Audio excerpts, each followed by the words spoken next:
Hey guys, welcome back to Torchlight Infinite. I'm Andre, your community manager. So basically this season, Clockwork Ballet, we decided to take things a little bit differently marketing wise. We invited a series of ARPG content creators and asked them to give a series of reviews with full creative control. After doing so, we got a series of very interesting, sometimes a little bit harsh, but very insightful reviews which are very useful for us, whether as developers or publishers. Today we're going to be doing a quick reaction video to a personal favorite of mine, a very interesting review by Paul Saran. So without further ado, let's jump right into it. A few weeks back, XD, the creators of Torchlight Infinite, asked me if I could do a updated review of the game. And since this game has gone through quite a bit of updates over the last year, I said yes, but only under the condition that I can say whatever I want. They said sure. So here we are. If you think that this will somehow influence my opinion, then that's fine. You can look up other creators that have their own opinion about it. But once we're in the negative section, I'm pretty sure you're going to realize that I'm going to say He was pretty brutal with it, I'm but thinking about this game. in an At honest this point, way. I have, I think, 1,100 hours in this game, and I think I have a pretty good grasp on what's going on. I would say over 1,000 hours in anything is more than enough to get a good grasp, yeah. ARPG that is being ported to Western audiences. It is both available on mobile and PC. Personally, I have nothing to do with... I would just like to say we're not just porting it right now. We're actually at a point in the development cycle where we actually have some useful input in what happens to the Western side of things. So whatever feedback we get from, whether it's the community, players, influencers, they're listening to it a lot more seriously. And I think you could see that in this last season. And hopefully you're going to see more of that going forward. First, this game is made to be fun. Now, you might say, pal, that is obvious. That's what every game is made for, but it is a little bit more difficult. And I think a lot of people who play a lot of ARPGs or a lot of games in these genres in general will kind of know what I mean. So yeah, I'm just going to stop you here because I think he has the perfect summary about his pros regarding Torchlight Infinite on screen. And yeah, this is our whole game design philosophy. We made Torchlight hoping for it to be a very fun and streamlined and engaging ARPG that doesn't feel as much of a time drain or even a spreadsheet simulator as some of the other offerings on the market. Now, this does not mean that the game is simple or superficial, because honestly, it can be as deep as you want it to be. There's a lot of min-maxing to be done if you want to get into that, but we try to make it as accessible and fun as possible to people who maybe want an alternative to other titles such as PoE. The game has an in-game loot filter without having to screw around with anything third party. There is a fully functional auction house, which isn't perfect. You can actually share loot filters if you want, and a lot of creators have a lot of useful filters. I recommend checking out Gooba if you haven't yet. I'm going to leave the link in the description, but yeah. In terms of search bar or whatever, but it is doing what it's supposed to do, and it's not annoying. You can put up your stuff for trade, go to sleep, next day you wake up and you can collect your currency. If you're crafting something, the game will exactly tell you what your chances are. It will tell you the tiers, everything exactly in detail without you having to consult a wiki. In fact, this game... Yeah, again, basically, we wanted the game to be as integrated as possible. We don't want people to have 10 tabs on another monitor open while they're going through the game. Another thing I'm impressed by are their league mechanics. So in case you guys are unaware, this game has league cycles. Every 3 months, there is a new cycle coming out, and you have a new mechanic that gets added to the game. Not only does it get added just a quick correction. These seasons, or basically leagues as they would be calling in other titles, they're not necessarily 3 months because they're kind of dependent on our development cycles. So sometimes we need to make them shorter or longer. 3 months is a good average estimate, yeah. After those 3 months are over, it will also get implemented into the base game. After that, we have the skill system. This is basically just your general skill system. I really hope that this one will be polished up. It's one of my least favorite UIs in general. So basically...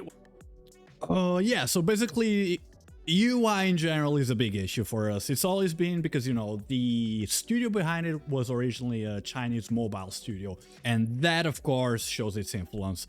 Over the last few seasons, we've been putting in a lot of work to improve the general UI. This season, we've actually introduced a new backpack, a new inventory that's a lot closer to our competition on PC, and yeah, UI is going to be one of our major focuses going forward. Then we have the itemization system, which is very straightforward. Like I said, this will look very different in the new game. I don't know when these UIs are going to come out, but apparently they're going to kind of come out with the next leak. Yeah, basically by the time this review is out, the new AI is already out.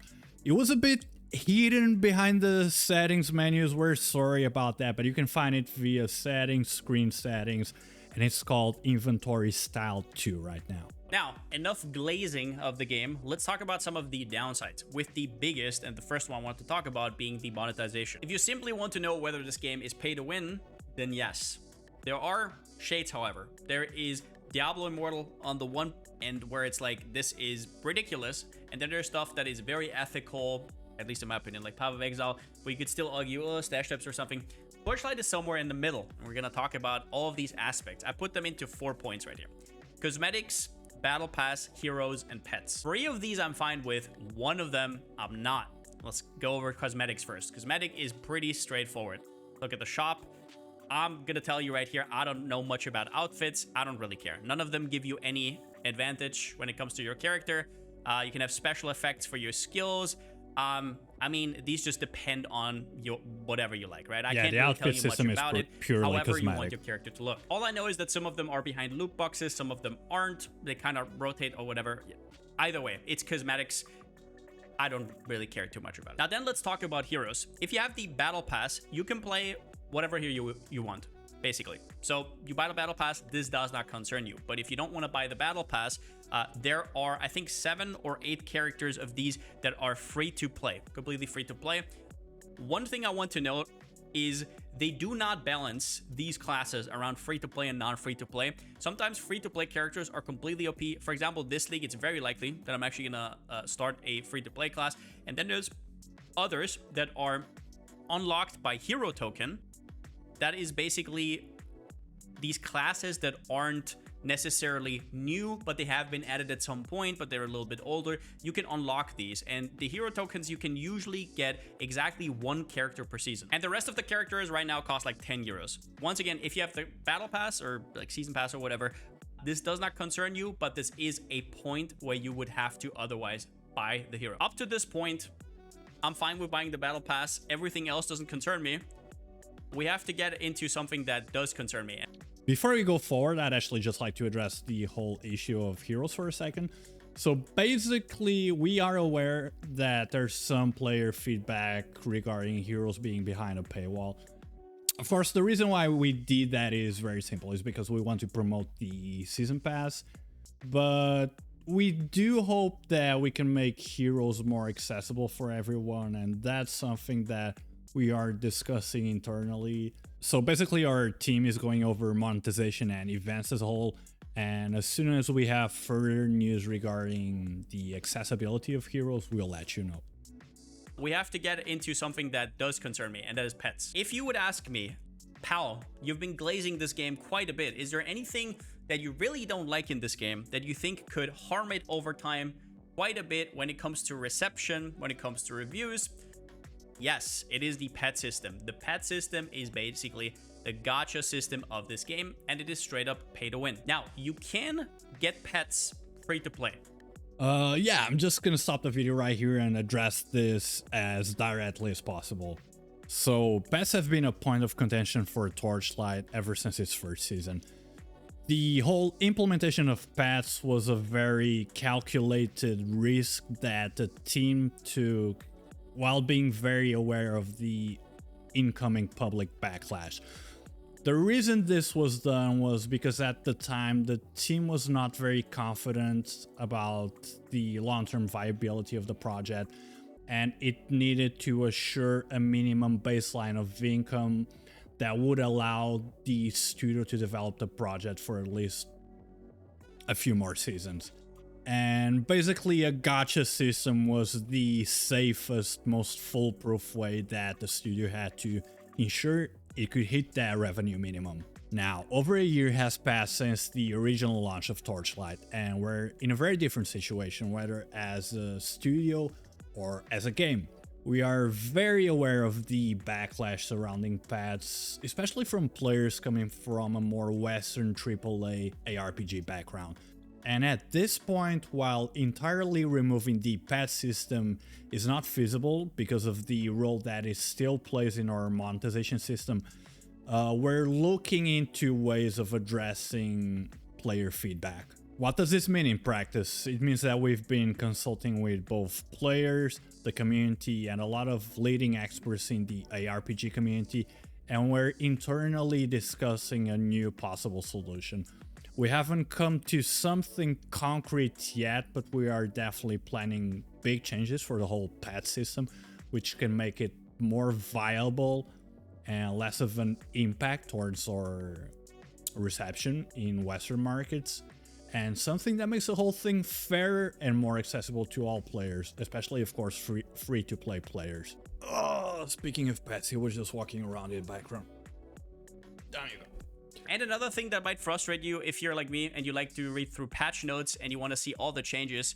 I said earlier, there's a ton to read here, but also the translations are really bad. It's like definitely not translated by a person. It has been run through some kind of program, and sometimes the names here don't even add up with what is in the game. So even... Yeah, so translation as a whole has been a major issue, of course, since the game was originally developed in Chinese. You know, Chinese to English translation as a whole is very difficult. The way things are originally structured might not even make sense in English, or maybe just due to the UI limitations. You know, they're usually very small because Chinese characters can fit in there. And patch notes are an issue of itself. So basically the whole problem behind patch notes is that we work on a very tight development schedule, meaning that the final game build gets sent to the respective game stores, meaning Steam, Google, and Apple, just a few days before the final build goes live. What this means is that the final Chinese patch notes are done like, you know, just a few days before the final game goes live. And we're talking about over 20,000 Chinese characters, which is what you see right now on screen. It's the Blue Bible. So basically, after the Chinese Blue Bible comes out, we have just a day or two to work on the English version. The whole thing is fed through an AI, which, you know, is hopefully perceptible, and then we have a couple of people going over it, but it's never up to par by the time we have to publish it because the turnaround is just so tight. So what we're gonna be doing going forward is that we're reinforcing the whole translation team, the whole LQA process, and hopefully we should slowly, season by season, bring the patch notes and overall translation up to par. But let's put this all to the test. And yeah, basically I'm gonna jump ahead to the conclusion because I think this is a very interesting and objective conclusion. Extremely fun, free-to-play RPG, yeah, great character customization, yeah, infinite things to do, yeah. There's a lot of season mechanics and we're gonna keep building them season to season, so there's only gonna be more and more content going forward. And finally, what has been our greatest issue with the Western market so far? Partly bad monetization. Yeah, like I mentioned over this video, this is something that we're currently addressing internally, whether in regard to the accessibility of heroes or the pet system as a whole. Like I said, we're still in the early phases of coming out with a concrete plan, but what I can tell you right now is that we are very aware of it. XD as a whole is starting to take Western publishing more seriously, and we're going to be working on solutions that hopefully cater more to our Western market while still allowing us to viably develop the game long term. I think we covered a lot of ground today. We went over monetization, heroes, pets, the UI, translation, and maybe some of our plans going forward. It's a little bit early for us to give out so many specifics, but what we can tell you guys right now is that we're working on a lot of changes going forward. Thank you to Palsaron for the video, thank you for the honest and constructive review, and I think as a team we can learn a lot from this. Thank you all for tuning in, and we'll catch you all in the next one.